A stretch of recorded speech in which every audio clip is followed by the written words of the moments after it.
You're listening to the Loudoun Museum podcast.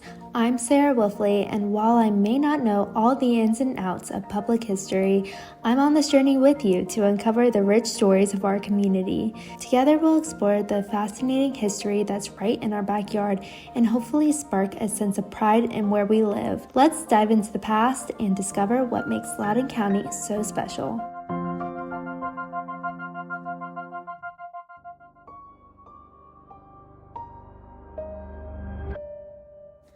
Welcome to the Loudoun Museum podcast.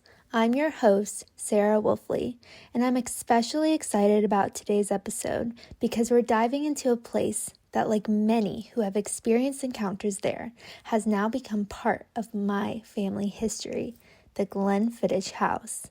My parents stayed there on their wedding night, and every anniversary since, I've heard the ghost story of the Glenfiddich House. So here's a little brief overview from my mom so that you too can hear the story. So your dad and I actually stayed on our wedding night. It was given, the Glenfiddich House was a bed and breakfast at the time, and our friends surprised us with a gift to stay the night there. We didn't know about any kind of activity when we stayed there that night. I did know that there was some relevance to the Civil War. Besides General Burke passing away in the room we stayed in that night, I later found that General Lee and his staff came to discuss the Battle of Antietam there, which I thought was pretty cool. So that evening we did see what we thought were to be like sort of a greenish orb flying around the room. It didn't feel anything threatening or anything like that. And the bathroom was downstairs from the bedroom. And we did see some sort of flashing green kind of glow coming from that. This hue was kind of a greenish, lime green kind of color coming from downstairs. There was a plaque in the bed that said, "This is the room that General Burke had passed away," and Dad had hid that, so that was kind of funny. Now I'm thrilled to introduce someone with a deep connection to the Glenfiddich House, Melanie Miles. Melanie owned the property for 27 years, including the time when my parents had their unforgettable stay. Melanie, welcome to the show. I can't wait to hear about your paranormal encounters during those years and learn more about the history of this extraordinary home. My first encounter with the Loudoun Museum was with Tracy Gillespie, because they had just started doing the hauntings a year or two before, and no one had been in the Glenfiddich House for a while, and she wanted to know if I would be interested, and I jumped at the chance because I wanted to learn more about the history of the house. Every time I met someone in town, it was always interesting when I said where I lived, that they had some little nugget to increase my knowledge of what was going on. And I liked what Tracy was doing with the museum. So it was a way to help preserve the history. And also what she was trying to do was make it more interesting, or for people to want to come and see the museum and see what it had to offer. So I was happy to do it. And I did it for every year that we lived in the house, that we owned the property. So that was well over 20 years. So, wow.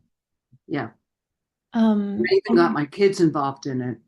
Oh, really? When they were in high school, they had to do community service and historical things. So they ended up being serving in the hauntings as soldiers. So it gave them a much clearer understanding too of the history and the rich history of the property. How did you come across Glenfiddich House, and what drew you to it? But also, I guess what was the factor? What made you decide to move into the house? Actually, it was my husband. Mm-hmm. because he was a corporate executive with Marriott International, and was retiring after 25 years to go do something else. And it was what they called at the time a guardian angel that said, well, David, if you don't know what to do with yourself, maybe you ought to talk to this gentleman. And his name was Loudoun, and they were the owners of the Glenfiddich House at the time. And so one day, David went up to meet with Lou, Mm-hmm. and Lou was ill and said he really needed to get out of the business and he needed to get out of the property. And my husband wanted to do consulting, and he thought it was a great opportunity. He had no idea of the history, though. He Mm-hmm. really was, but he came home that night and said, I know where I want to do my consulting business, and Mm-hmm. it's in Leesburg, and it's in this wonderful home, and I know nothing about the history, and the Lahanes will be happy to give me some information, but this is what I want to do. We were not living in the house at the time, but we were using it for our business, and we operated it like a bed and breakfast. Okay. We were not um, in the town, we were not registered as a bed and breakfast, but we were allowed to use it for our clients because we never charged anybody for it. Okay. But we worked a lot with the chamber and with the museum and a lot of other societies within the town. Mm-hmm. And they were always coming to us and say, hey, we want to raffle off or we or do something to have people stay at the Glenfiddich House for a night Oh, because wow. it wasn't used regularly as a bed and breakfast.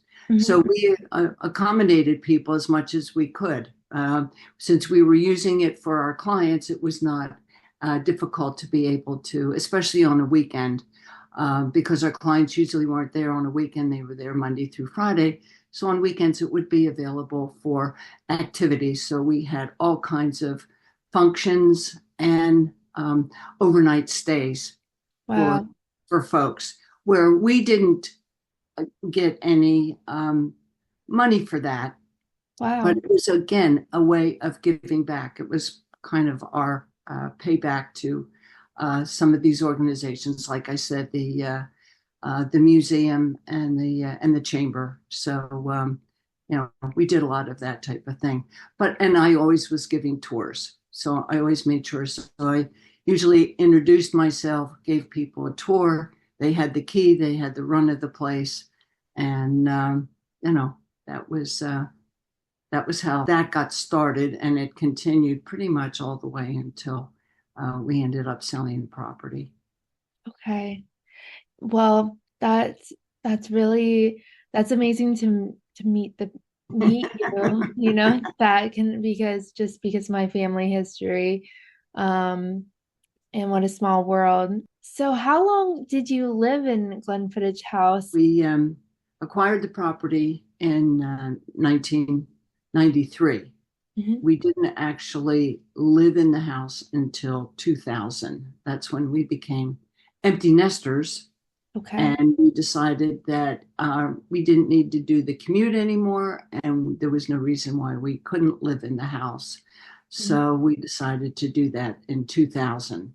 So Okay. we actually started living in the house in 2000. And again, we thought it was very we found it was very personal for us because we were so involved. We were basically there 7/24. And we were at that point very involved with the community. When we bought it in 1993, we immediately got involved with the chamber and the museum Mhm. and opened it up for whatever historical meetings wanted to uh, wanted to have them occur there.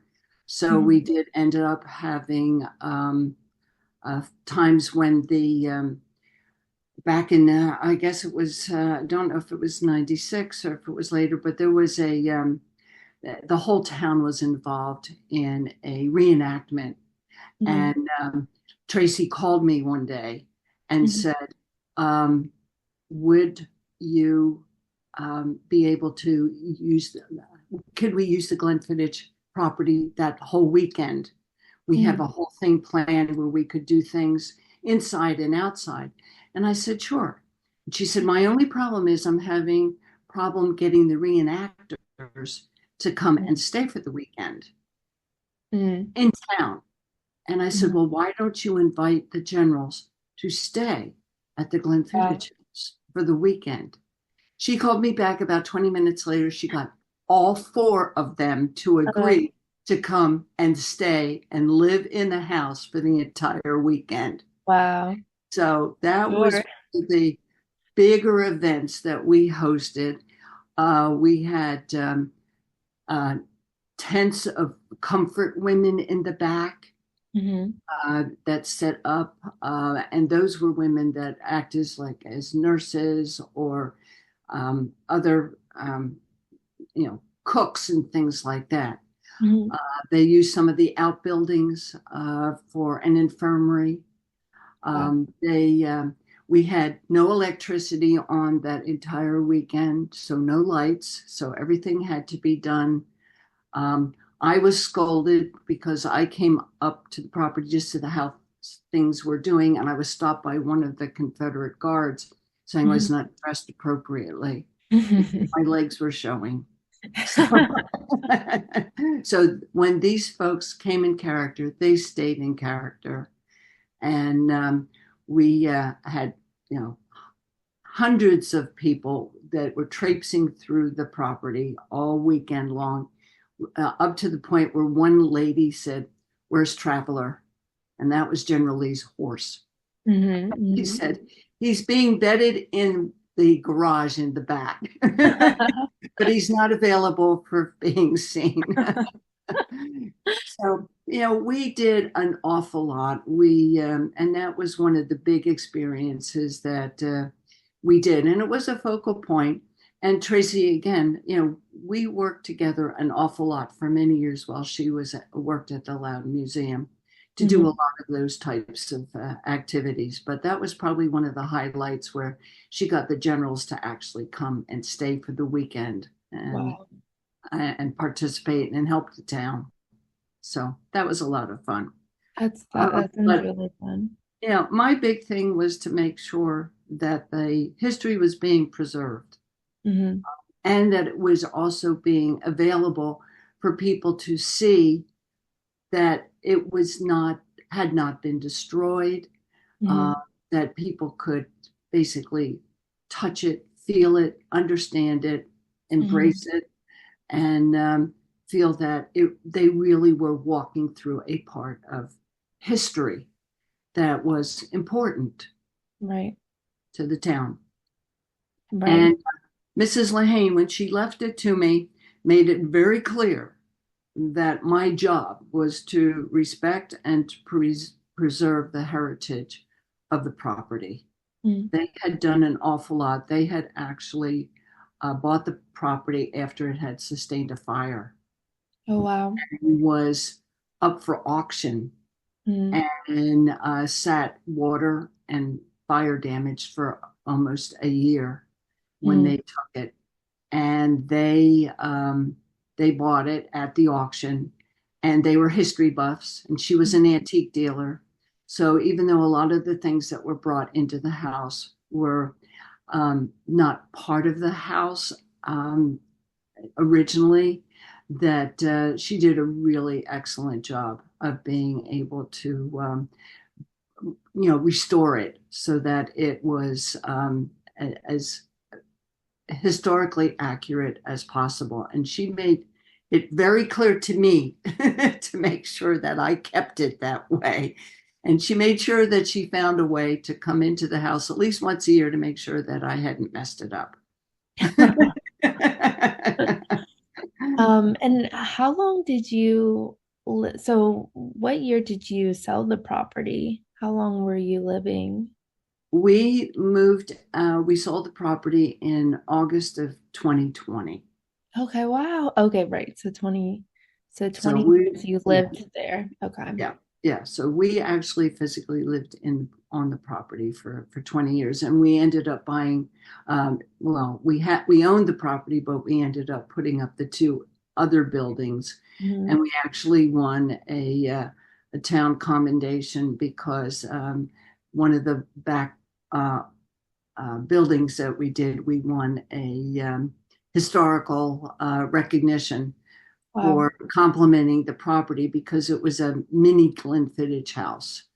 And during the haunting tours, what people would do is they would stroll back because they would come up the driveway, do Hmm. the Glenfiddich house, and then go out the back, and they would see the little house on the in the back property.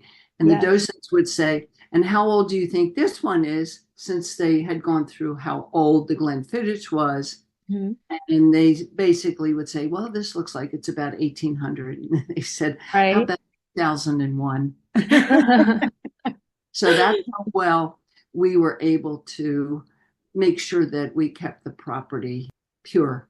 All right, so now I'm just going to jump into exploring the paranormal Or encounters. absolutely.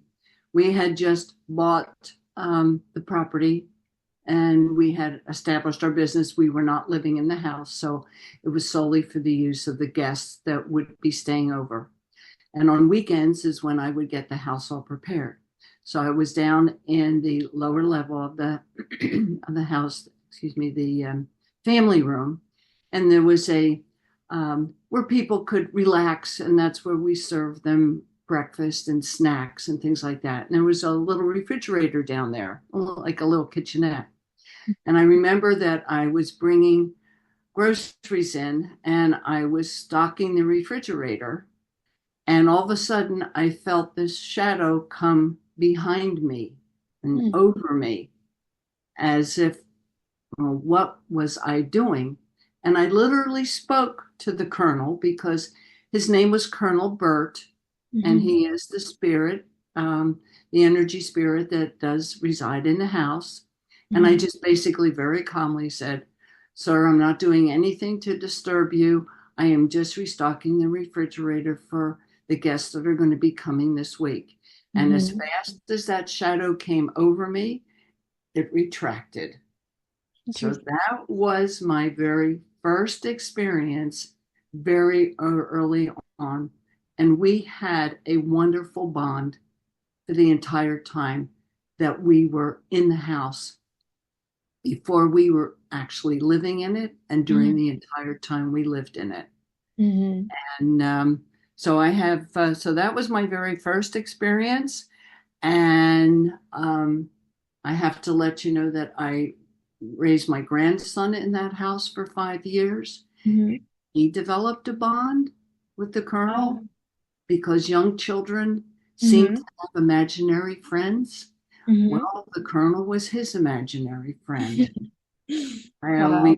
we also had German shepherds, and they were occupants of the house. And some of them were more aloof than others, but there was my one favorite that parked himself on the landing of the staircase every day so he could see everything that was going on. Wow. But every Mhm, once in a while, he would come down the staircase, and he knew he was not allowed to go in the living room or the dining room because he was a big German Shepherd with hair, and that's mhm. where we entertained our guests a lot. So we didn't want any dog hair or any allergies or anything. And that dog would stand there at the corner of the living room and whine and whine and whine because he knew the colonel was in there, probably trying to call him and entice him into the room. Wow. And Bacchus would turn around to me and I'd say, "You're dead if you go in there." And you're dead if you don't go in there. So he would turn around and he'd march back up the stairs and sit there, but he knew that the colonel was there and beckoning to him. So we now that being said, I never had a client Mhm, ever say that they had an encounter with the colonel. Mm. Our colonel was a day spirit. Mm. He did never showed himself, or he never had gave any of our clients any experiences at night. Okay. But he was very active during the day. Mm. And I physically saw him once. So Oh, I really? identify him, so I knew exactly what he would have looked like. The only time the Lahanes ever mentioned seeing anything in the house, the only thing they ever said was that in the master bedroom, that Mm. as they were, um, that they would often find a body imprint in the middle of the bed, Mm. but there was no way that there was any way to show that the person climbed into the bed from the top, the bottom, or the side, that it Okay. was just there. So it was like they levitated down and levitated up. But that was the only type of experience that they ever shared. Mm-hmm. Where in my case, it was often, and Okay. and it was never anything negative. So to Right. go back to the story of Mm-hmm. when I saw him, it was the night of a hauntings, Mm-hmm. and I was turning off all the lights, and I was standing in the foyer, and all of a sudden I turned to my right, Mm-hmm. and there underneath there's a little bell that was used to be the front doorbell, but it was in a back corner in the hallway. And there he was standing in full uniform, and he looked at me, and I didn't say anything. I didn't move. And then he just evaporated. But it was Wow. that embellished in my brain. And I actually had an artist come and do like they do for, you know, uh, recognition, to say, would you Right. recognize this person if you saw him again? And can you do a characterization? So I did. And again, that's another thing that I worked with the museum on, Wow. because I took the rendering because I had no idea what the colonel looked like. I had never Mm-hmm. seen a picture of him. I had no idea Mm-hmm. what he looked like, but now I had this picture, and the museum had nothing. So they ended up going to the museum, um, where the colonel came from, Mm-hmm. and asked if they had a picture of him. Mm-hmm. And they sent this little 8 by 10 photograph, Mm-hmm. and they brought it to me, and I went, no, no, not nothing. Sorry, not the same. I was very disheartened. Oh, About yeah. 5 years later, another docent or intern from the museum was doing some work on Glenfiddich and said, "Do you mind if I write back to the museum again?" Mm. And about a week later, the docent or intern came to the house, and I Mm-hmm. had my staff there. And my staff knew the story, and they Mm-hmm. knew what my rendering looked like. And the intern said, "I think you're going to be happy with this." And he unfolded the tube, and it was a poster size, like 18 by 20. Mm-hmm. And it was an exact duplicate of what I had gotten created. Wow. It was, except for the hat. He Mm. was not wearing the hat, but his stance, his features, the holding of his hand on his saber. My staff burst into tears Yeah. because that was it. That was him. We had a person. And I said to the intern, "What happened? Why didn't we get this?" And they said the museum had just done a renovation. Mm. And when they hung the paintings, they were one off. So it never, so until that intern went back down and said, "We had a problem. We don't know what happened, but Mm. could you let us know?" And they sent this. And I hung Colonel Bert's portrait Mm-hmm. under the bell. where I had seen him and Wow. basically told him, if you don't like being here, you let me know because I know you will find a way to have the picture fall on the floor. Mhm. And it never did. Could you describe what you like I guess his appearance, just because a lot of people may not know what he looked like, or to the best of your Mm-hmm. ability, what I guess his hair color and everything. Mm-hmm. Mm-hmm. It was probably in his mid 30s. Okay. He had a short beard, facial hair, Hmm. um, piercing, piercing blue eyes. I do remember that. And slim build, um, but very, um, um, I was going to say he looked like he was and he was a colonel. Hmm. So he looked like an officer. He had the stance of an officer, Hmm. and no smile. It was straight down.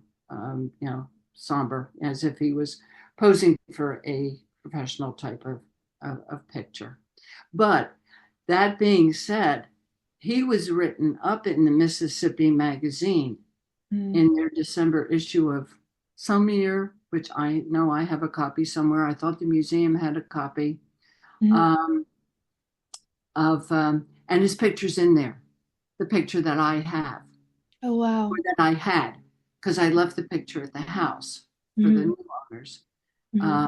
But that picture is in. So if anybody wants to ever see, it was he was from Mississippi, Hmm.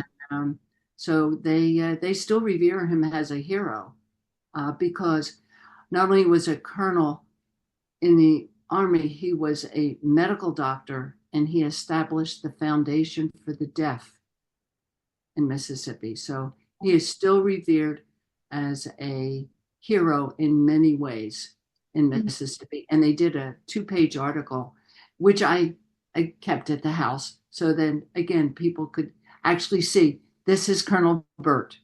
So from the time I got the poster and had him hanging and said, this is our colonel, and this is where I saw him. Hmm. And I don't know what the new owners have done because they've done a total renovation of the Glenfiddich house and they Hmm. moved every stick of furniture out of the house during the renovation. So I don't know if he's hanging back up again or not. So you said that you had two other stories about how he was outside of the house. Yes. So what are those? What are those two stories? Well, like I said before, we used to hold a lot of meetings, professional meetings. Mhm. And one night we had a meeting at the house, and at the end of the meeting, everybody got in their cars to leave except us because we were living there. And our vice president of the company at the time was downstairs in the basement because we officed in the basement of the house so Okay. that the main part of the house, the main level and the bedroom levels, were available only for the guests, Mhm. for our clients. So we stayed out of their way by staying downstairs in the basement. And I remember our vice president after the meeting coming upstairs and he was just ashen. And I said, "What's the matter?" And he said, "All I was doing was packing up my briefcase and this gust of wind came rushing through." And Wow. I said, "What was that?" He said, "I have no idea." He said, "But I got out of there." Found out the next day, one of the people who were at the meeting called me and said, "I think your ghost started to come home with me last night because Wow. I stopped at the traffic light and my passenger seatbelt retracted and there was nobody in it." Oh my But they gosh. said, but they left. So that was a very short period of time where he figured, I better go back home. So he left and he came back that night. Now, I did have a secretary that worked for me at the time, Mm-hmm. And she came in one Monday morning and she said, well, I sure hope he came back with me this morning because I think he came home with me Friday night for some reason and he stayed all weekend. But I have cats and he did not like the cats. So she said, I do what you did. She said, I talked to him and I told him I was coming back on Monday, that if he wanted to come back, I would bring him back on Monday. Had his little vacations. Vacation. Those are Wanted the to see the only, world. yeah, those are the only two experiences of where he left, but he came back. Wow. The museum often had requests from paranormals to Mhm. come and go through the house and see if they could um, bring up the spirit. Mhm. And I was not a big fan of that because I know he didn't like to be disturbed. We really tried to be very respectful of his privacy. He was very protective of the house, very protective of the house and the people that came into the house. And he knew the believers from the non-believers. So Mhm. anyway, this one time, actually there were two, where one group came in and my secretary was actually leading the tour, and someone turned around to her and said, well, you've slept here before. Do you have you ever encountered him? And she said, oh no, I have a very strong personality and he knows it, so he doesn't bother me at all. So that Mhm. was one little story where, again, it goes back to personality of people that believe and that don't believe. Right. Then the museum called me, and we were living in the back house at that point. Mhm. And it was the Fairfax County Homicide uh, Police Department paranormal. Wow. It was their hobby. Okay. So they came and they wanted desperately to come in and do the Glenfiddich house. And I was not a big fan. And I said, well, you're not going to get a rise out of him because it's at night. And they Mhm. could only come at night. I said, yeah, because he's not a night spirit. He's a day spirit. No, we have to come at night. So they ended up, I allowed them to come. Mhm. I gave them a quick tour of the house, and then they quickly told me to leave. They didn't want me in the house.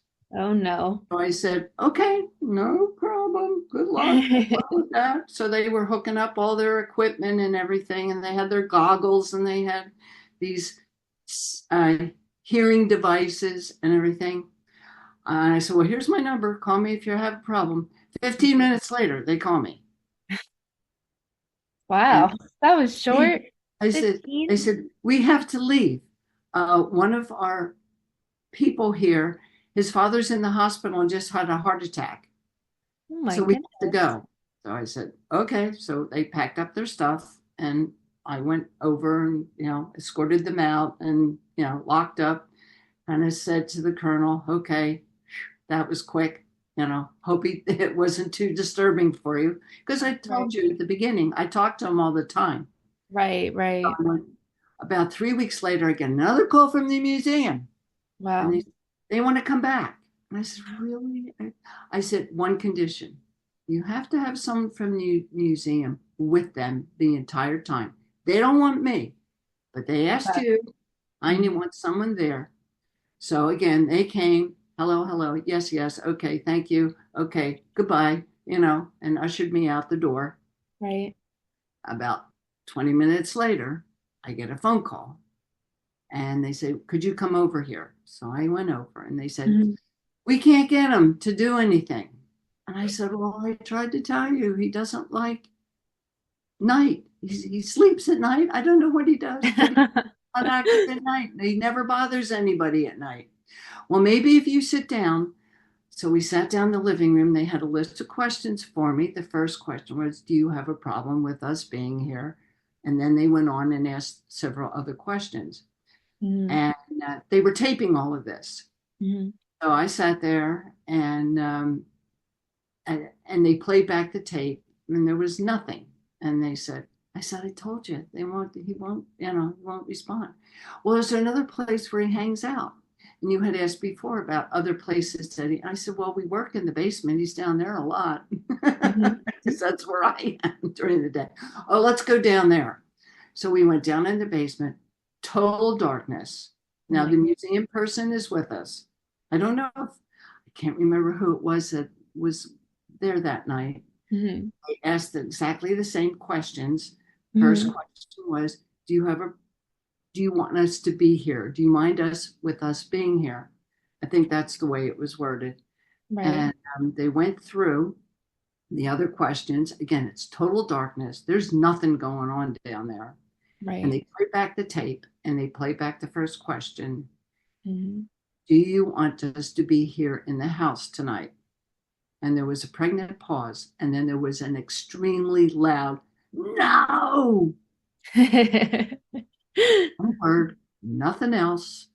Everybody just looked at each other and said, we didn't do that. So Wow. we said, I guess our little meeting, our little tour is over. He's like, And get out. Like, they packed themselves listen. up and got themselves out. And I looked at the person from the museum and I said, no more. This is Yeah. not what he likes. This is not what he wants to do. I Yeah. don't mind giving tours, but this is an interference of his privacy. The Colonel and I had a good laugh over all of that, saying yes. We Right. were always updating our computers and things. The technician that we had for many, many years, he hated coming in the house. He believed, but he didn't believe. Hmm. And the Colonel really didn't like him either. Yeah. And they just never got along. So I mean, something that was simple to, the technician would say, "Look, he's not letting me get anywhere near this connection." So he said, we're just going to have to bring this up at another time when he's in a better mood. So I Yeah. mean, he would. He would believe that. Yeah. So he didn't want to believe, but he said this is beyond what is normal. Yeah. Did He wasn't afraid, but I mean, he just was. right. When I was a reenactor and I was on the porch, a black cat was sitting at the bottom of the stairs, didn't belong to anybody. And all of a Wow. sudden, in the middle, and I had the door ajar in the front, all of a sudden, the cat stood up. I was in this big gown and he went under Mhm. my hoop skirt Mhm. from the front, went out the back, went into the house, and they finally found him in the family room. But I mean, it was just a little thing. And then Wow. another year, they were talking about something, and we had stacked wood that day in the back, Hmm. and the whole load of wood just collapsed. Oh, You could wow. hear it, and people jumped and didn't know what. Had nothing to do with being, it wasn't even in the house. It wasn't even that close to the house, but they could hear it. So it's not unusual. I mean, and like I said, that's when I first met the Colonel. My husband did become a believer Okay. because he did have a few things that happened to him. I think the Colonel was getting not annoyed, but just, okay, David, come on, you live here. You should know You should that. tell me. So my husband had been overseas for several weeks, and I was home alone with the dog.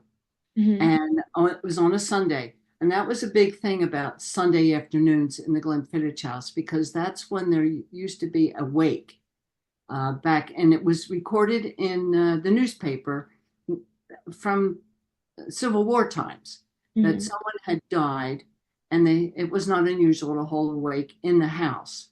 And so Sunday afternoon, like between 12 and 3, would have been the most active time because if I was downstairs in the basement, which was right underneath the living room, you Hmm. could hear footsteps as as if people were milling around the living room, paying their last respects to the whoever was in the casket. We never knew. I don't remember who it was, to be honest with you, but I mean, it. The fact is that it did happen. So I got used to hearing the noise, Hmm. but it never bothered me. But I remember this one time I had the dog downstairs with me, Hmm. And he looked at me the first time it happened, and he went up the steps, and I could hear him go to the doorway in the living room, didn't go in, and he turned around and came back down and sat next to me and looked at me as if to say, what's going on? I said, don't worry about it. The second weekend, it happened again. And he went back upstairs and he looked in the room, didn't find anything, came back down, said, I don't know what it is. There's nobody in the house, everything is cool. The third weekend, my husband was there and Hmm. he heard it. And he looked at the dog and said, why aren't you going up there? And the dog looked at him as if to say, I've been fooled twice. I'm not going back up there again. Like it's But he could hear down the there. footsteps. And I said, no. I said, he's been up there twice. He said, there's nobody here except the folks that are milling around. And he said, I don't want to hear about it. Oh And my. then he did play a few little tricks on him. Like once he went out and, just randomly, David would go out and again, the colonel did not like electronics at all. He was Hmm. not, no, he was not 20th century at all Hmm. about that. And all the windows were down in my husband's car, which could only be done if you pushed the windows because they were automatic. So Hmm. his roof was back and his windows were down, and there was no explanation of why that happened. So, it was just, that just Yeah. random little things. And that's when he started talking back and said, okay, Colonel. Yeah. So he would talk to the Colonel. So he had his attention. Right. That's so funny. So I guess overall, um, just being able to live in that house and Mhm. experience knowing the history, knowing Mhm. what was kind of placed on you to continue the legacy of the preservation of the house. Mhm. Um, how did that impact your view of the local history of Leesburg? And um, you said you were super involved with the community. So how Mhm. did this experience, which was more than 20 years, but this experience Mhm. impact your influence and your appreciation of the local history? Well, it grew because I felt, like I said, every time I met somebody or someone would come in the house, Mhm. or there was always some kind of a little nugget that people would talk about the house in general or very specifically. But the biggest thing that occurred that helped the, I don't want to say notoriety of the house, but Mort Kunstler, a Civil War artist, he came knocking at my door. It's a Mhm. Saturday. I was cleaning the house, and I opened the door, and this gentleman, older gentleman with a baseball cap, said, I was sent here by the museum. You people were always sending people to me. And he said, I want to do a portrait of, I'm doing a series called Gods and Generals. I'm a Mhm. Civil War artist. I knew nothing about him. You guys never told me he was coming and knew nothing about it. And he said, I was either going to do the courthouse or I was going to do this house. And I said, okay. And he said, it's Saturday, the courthouse is closed. So I guess since you're here, I'm going to do this house. It was very matter of fact. And I figured, okay, come on in. And that's when he was very specific about saying, give me a tour of the house, only give me facts. So he was the second person who said, no hearsay. I only want to know what is historically correct. Okay. Hmm. I took him around the house, and that's when he ended up doing the painting of Lee's meeting his generals in the dining room of the Glenfiddich House to plan the Battle of Antietam. Wow. And it made the coffee table book of Gods and Generals. And I think the museum has a copy. Mhm. Um, he There was a portrait that he signed. In fact, when he finished the portrait, and he took some photographs, and you know, but when he finished the portrait, he had the unveiling of the painting in the Glenfiddich house in the dining room. We had over 250 people standing outside at 9 o'clock in the morning because that's when he was going to be there to do the signing, because he would go around to art galleries and things like that as he unveiled different paintings that he did. People standing in line saying that they would sign, that he said he would sign anything Mm-hmm. that he did. So whether it was a postcard or a photograph or anything, and he just sat there the entire morning as people just streamed in and met him. Mm-hmm. You could see that they were standing in the room of the portrait that he had done, and that hung in the dining room until after we left, and he signed it to Melanie and David as stewards of the Glenfiddich house, and he signed it. So Wow. we have, I mean, we have a copy, but they have, we left it behind Mm-hmm. because that was our legacy that we left. Right. Because Haynes left legacy, we left a legacy, Mm-hmm. so that uh, to continue the history and the preservation of the house, but Right. also to show people that these were things that actually happened and Right. were still being still important today. Right. Kunstler is still alive, but he is one of the great Civil War artists, and people just love his stuff. But we were felt so honored that he did pick our house and our dining room to depict Lee's planning of the meeting of Antietam. And every time anybody came in to take a tour, I would go into great detail about, well, this is the scroll that ended Mm-hmm. up getting lost, that ended up getting picked up by a Union soldier.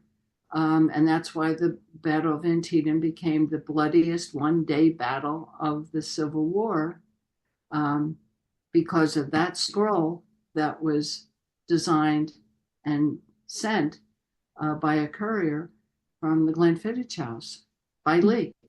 So, so that part of history was the part of history that I was involved in, that we were involved in during our tenure of owning the property. So Right. that was one more step forward that I felt was important, um, to maintain the historical integrity of the house. It's been interesting. We've had some interesting finds. We were we had bricks dug up because Mm-hmm. you couldn't walk in the back, Mm-hmm. and we told folks that if they found anything, they were to leave it where it was because we didn't want anything stopped for archaeological type Right. things. So Mm-hmm. we found some bottles and things like that. But one time we were they had left a pile of dirt, and we were um, spreading it out, Mm-hmm. and we found a lot of short shells because that's what they used to use for the bedding, oyster shells and things like that. Mm-hmm. All of a sudden, I picked up a shovelful, and there was a whole set of teeth. Oh. So I said, "Oh, this is not good." So I ended up taking it to our dentist. Oh. And said, "You can't Wow. tell anybody except me, but you need to tell me what this is because I hope there's not more of it somewhere." Right. And she called me about 2 days later, and she was laughing. She said, "No, you can come pick up your teeth." And I said, "That's fine." And she said, the smokehouse was for um, curing meats. So it was a whole set of swine teeth. So it was a pig. So Oh, it's a whole pig's jaw. So wow. I still have it, but at least it wasn't a person. So I Right. That's good. didn't have to No one worry buried about that. about But, here. but you find weird things, Yeah. Oh my and goodness, for sure. yeah, and so like again on the outside, Hmm. there were several uh, um, wells, so to Hmm. speak. Um, that led from the roof of the house and along the backyard and then down into these, um, you know, kind of wells Mm-hmm. that store the water. Mm-hmm.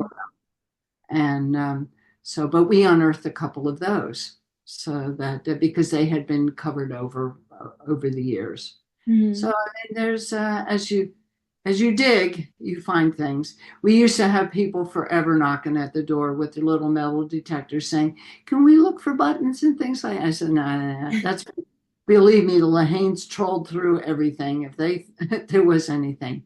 The Right. one thing though that the Lahanes, and this goes back to where their legacy and Mm-hmm. how they were able to renovate the house. Mm-hmm. And Mr. and Mrs. Lahane have since passed away.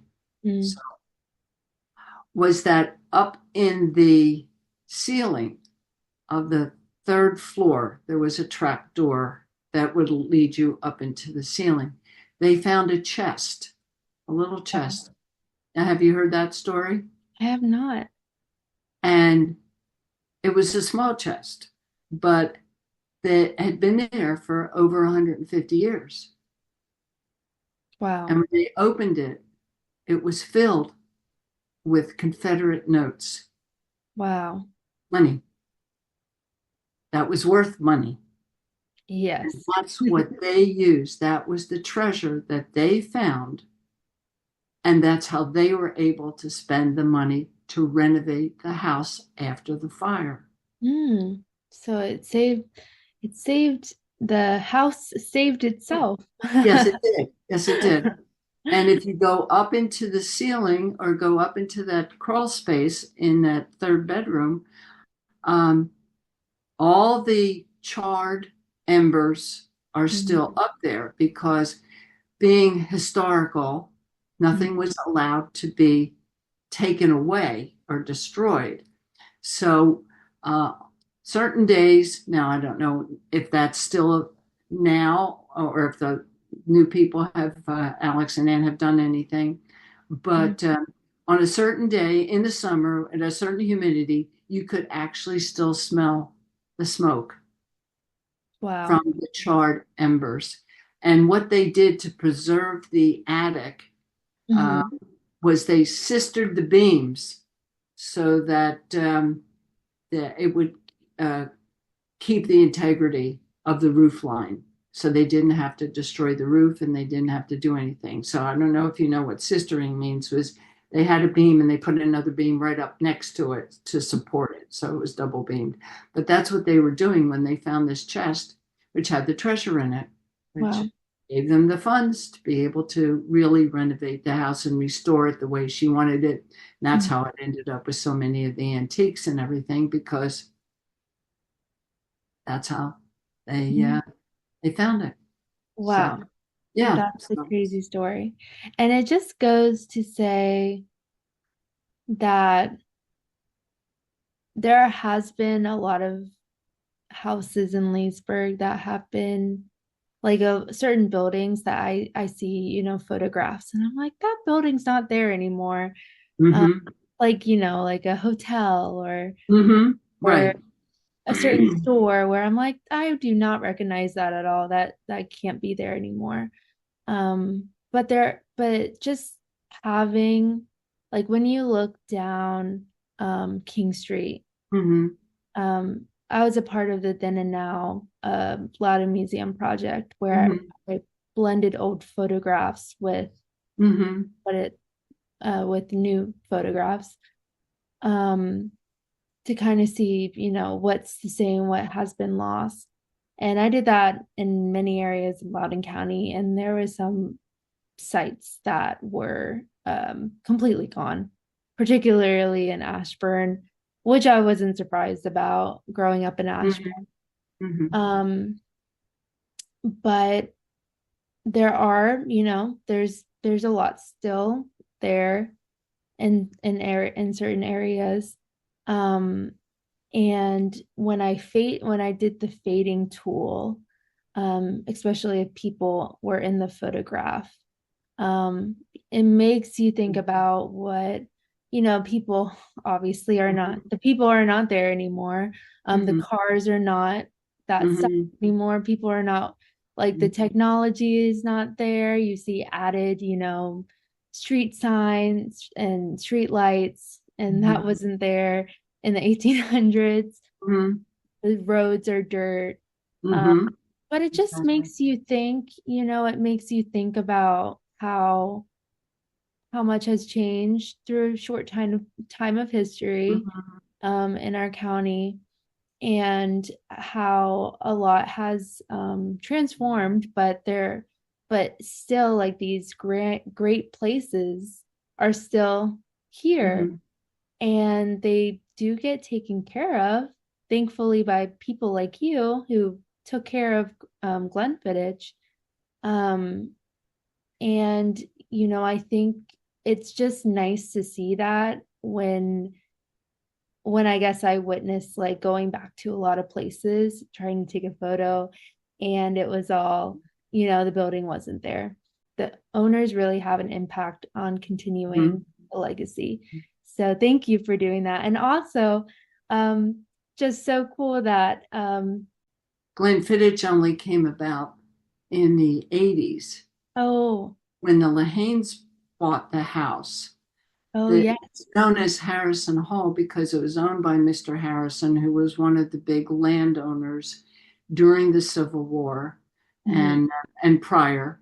So that and that there are, there's the original log cabin that dates back to the 1760s, and then the big house was attached to that in the 1860s, and that's when the Harrisons bought it, and they owned um, that whole block basically.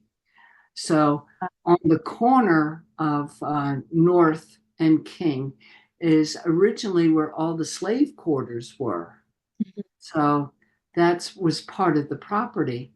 Mhm. And the driveway went up the driveway like it does now, but it went all the way over to North Street. So the carriages could go up the driveway one way and go across the front of the house and then go back out onto the street.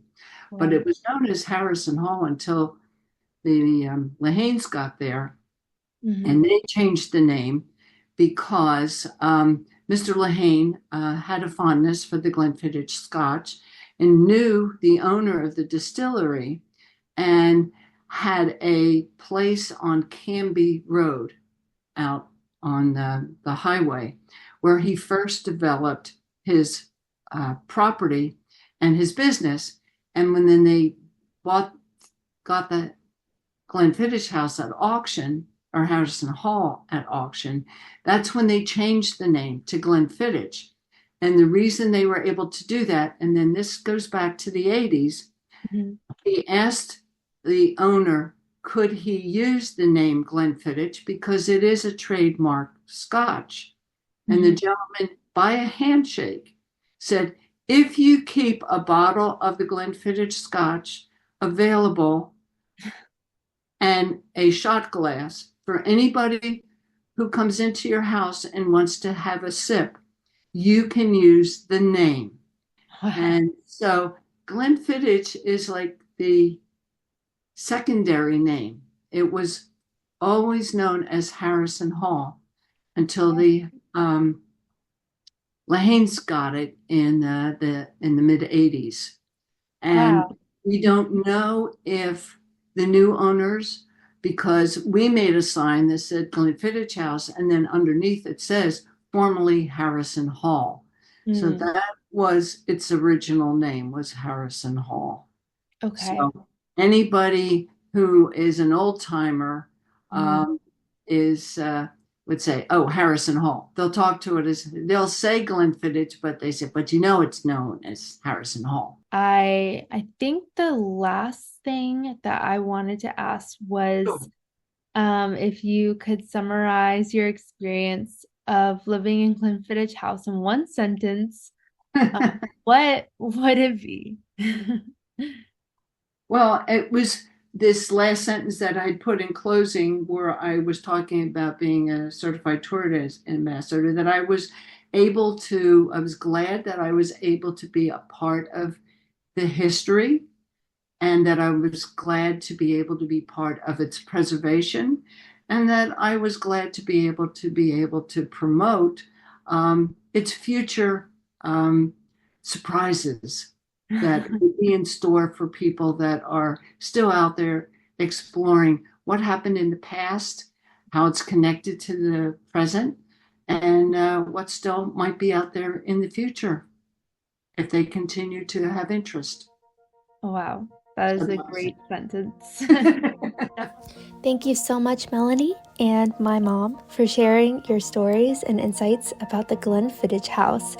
It's incredible to hear about the rich history and the fascinating paranormal encounters that make it such a unique and unforgettable place. The Glenfiddich House has clearly touched so many lives, including my own family, and it's a privilege to preserve and share its stories.